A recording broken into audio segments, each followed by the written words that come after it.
বন্ধুরা, এই বৃদ্ধ মহিলাটি রাস্তায় একটি বাচ্চা পড়ে পায়। বাচ্চাটির গলায় একটি লকেট ছিল।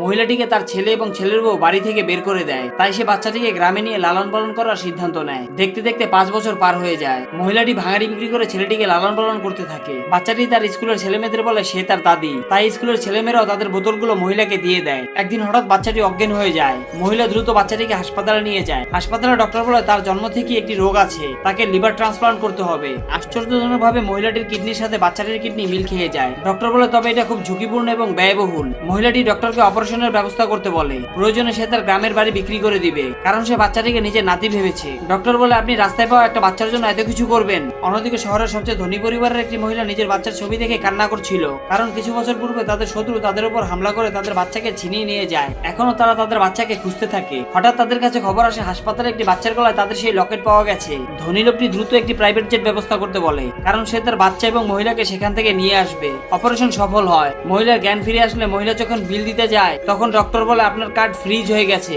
সাথে সাথে তার ছেলে এবং ছেলের বউ চলে আসে। তার অবস্থা দেখার জন্য নয়, বরং টাকা পয়সা ছিনিয়ে নেওয়ার জন্য। তার ছেলের বউ তার হাত থেকে কার্ড ছিনিয়ে নেয়। ছেলে এবং ছেলের বউ তাকে অনেক কথা শোনাতে থাকে। ছেলের বউ বলে এই টাকা দিয়ে আমি অনেকগুলো জুয়েলারি কিনবো। মহিলাটি বলে এই টাকাগুলো নিও না, এই টাকাগুলো বাচ্চাটির অপারেশনের জন্য। মহিলাটি বলে অন্তত 20,000 টাকা দিয়ে যাও, কিন্তু তারা কোনো কথাই শোনে না। ছেলের বউ 200 টাকা দিয়ে যায় ছেলেটির কাফনের কাপড় কেনার জন্য।